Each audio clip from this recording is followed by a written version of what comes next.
Hello guys, welcome back to our channel Alpha Quality. और आज की वीडियो में बात करेंगे बहुत ही बेहतरीन दो स्टॉक लेके आया हूँ आपके लिए। तो सबसे पहले स्टॉक के ऊपर चलते हैं बिना टाइम वेस्ट किए।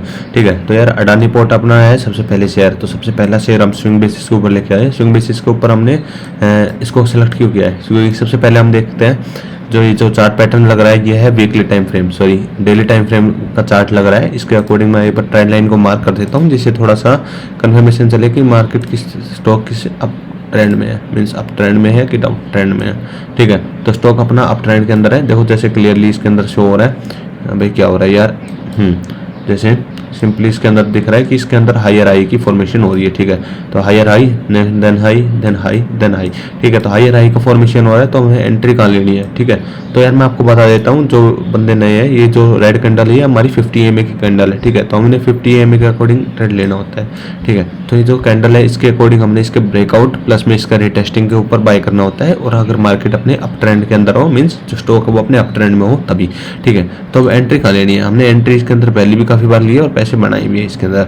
जैसे हमने एंट्री कहाँ मिली थी, 50 EMA का ब्रेकआउट यहाँ पे हुआ था, उसकी रिटेस्टिंग हुई थी। रिटेस्टिंग कैंडल मीन्स उसके ऊपर उसको रिस्पेक्ट करना, वहाँ पे रुकना एक दिन। उसके हाई के ऊपर हमने बाय किया और हमने इसीलिए यहाँ से जैसे निकलते निकलते 7% का रिटर्न मिला। ठीक है, उसके बाद एंट्री कहाँ मिली। उसके बाद एंट्री देखो, जैसे आप बोलोगे, काफ़ी बंदे बोलेंगे कि 50 EMA का तो भाई ये भी हुआ था, यहाँ पे नहीं हुआ। क्योंकि यार जो रिटेस्टिंग कैंडल होती है वहाँ पे वो रिस्पेक्ट देनी होती है, ना कि उससे जो बड़ी कैंडल है, मीन्स जो ब्रेकआउट जो कैंडल है उससे बड़ी रिटेस्ट कैंडल नहीं होनी चाहिए।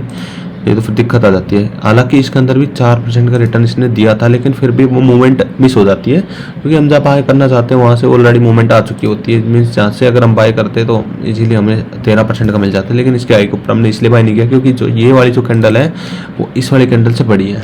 मीन्स रिटेस्टिंग कैंडल छोटी होनी चाहिए। फॉर एग्जाम्पल ऐसे ब्रेकआउट हुआ, रिटेस्टिंग हुई, हाई के ऊपर बाय किया और यहाँ से 4% का रिटर्न मिला। इवन यहाँ से अगर किसी ने 4% में बुक कर लिया होगा अपना ट्रेल करते हुए, वहाँ का उसका प्रॉफिट होगा। लेकिन जिसने भाई अपना हाई और सोचा होगा कि और ऊपर जाएगा, तो उसने उसका स्टॉप लॉस अभी तक नहीं हुआ। उसने कुछ दिन होल्ड जरूर किया और फाइनली उसने अपना 19-20% का रिटर्न लिया। ठीक है, तो काफ़ी अच्छा लगा। उसके बाद एंट्री का एंट्री है यार, 3 बार कंटिन्यू इस स्टॉक ने पैसे दिए। यहाँ भी यहाँ भी पैसे दिए हैं, फिर यहाँ भी पैसे दिए हैं, यहाँ भी पैसे दिए हैं, यहाँ भी पैसे दिए हैं। इवन अब दोबारा एंट्री मिल रही है यहाँ।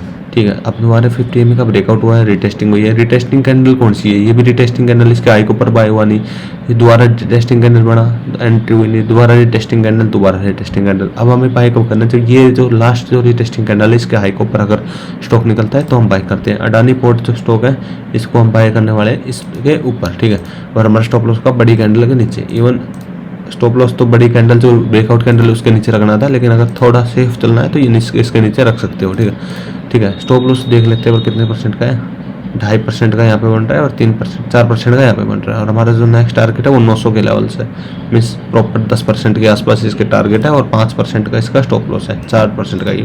ठीक है, तो 1:2 से भी अच्छा इसके अंदर ट्रेड मिल रहा है, तो काफ़ी अच्छा रिस्क रिवॉर्ड है। अगर आप बाय करना चाहो तो कर सकते हो। काफ़ी अच्छा इसके अंदर लेवल निकल के आ रहे हैं, तो अगर आप बाय करना चाहो तो कर सकते हो। ठीक है, ओवरऑल ये अपने अप ट्रेंड के अंदर है, तो ओवरऑल मोमेंटम स्ट्रॉन्ग है, मार्केट अभी स्ट्रॉन्ग है। ठीक है, तो दूसरे स्टॉक पर चलते हैं यार। जो अपना जो दूसरा जो स्टॉक है वो है मैक्स हेल्थ। तो मैक्स हेल्थ भी काफ़ी अच्छा स्टॉक है और काफ़ी बार इसने पैसे बना के दिए हैं। ठीक है, तो यार सिंपली हम ना फिर से वही प्रोसीजर पे चलते हैं, क्योंकि जो हमारा जो स्ट्रेटेजी है वो 3 स्टेप्स के अंदर है। कि जो सबसे पहले हमें प्राइस एक्शन देखना होता है कि मार्केट अपना किस वे उसका मूड मीन्स अप ट्रेंड के अंदर है, डाउन ट्रेंड में है या फिर साइड वेज है मार्केट।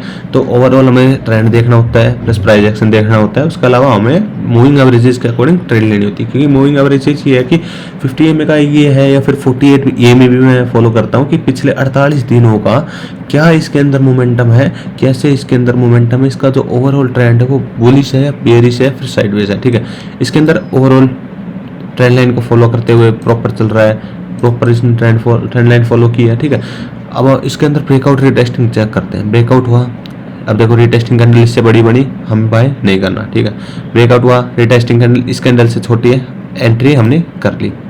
और भाई कितने परसेंट, कोई मौका ही नहीं दिया, स्टॉक ने 20% की रैली दिखा दी। ठीक है, उसके बाद एंट्री कहाँ बनी है, 50 EMA का ब्रेकआउट हुआ। अब बोलोगे रिटेस्टिंग तो यहाँ भी है, रिटेस्टिंग का हाई तो ब्रेक नहीं हुआ, और दूसरी बात जो रिटेस्टिंग जो कैंडल है उसकी क्लोजिंग इस मूविंग एवरेज के नीचे नहीं होनी चाहिए। तो 50 EMA का यहाँ पे ब्रेकआउट हुआ, रिटेस्टिंग हुई, हाँ इसके ऊपर निकला, इस दिन हमने एंट्री ली, नीचे आया, स्टॉप लॉस हमारा बड़ी कैंडल के नीचे होने वाला था, वो हिट नहीं हुआ, उस लेवल तक गया लेकिन हिट नहीं हुआ। और 7-8% का रिटर्न। उसके बाद 50 में का दोबारा ब्रेकआउट कब हुआ, यहाँ हुआ, लेकिन क्लोजिंग इसके नीचे, फिर हुआ क्लोजिंग इसके नीचे, फिर हुआ ब्रेकआउट, रिटेस्टिंग कैंडल इसके ऊपर बनाई।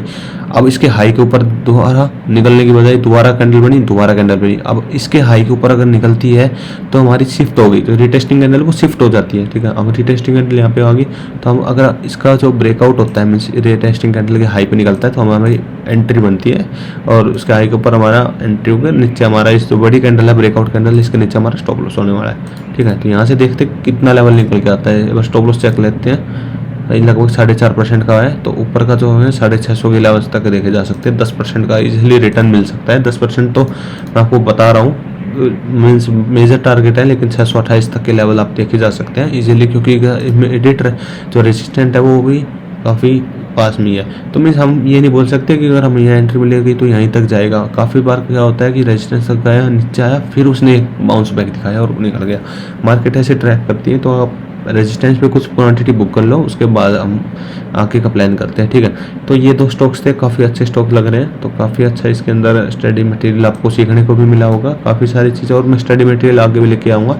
तो ये 2 स्टॉक थे, बाकी आप अपने एनालिसिस करने के बाद ही बाई कर रहा हूँ, ठीक है। तो मिलते हैं किसी नए वीडियो में नए स्टॉक्स के साथ, तब तक के लिए जय हिंद, जय भारत।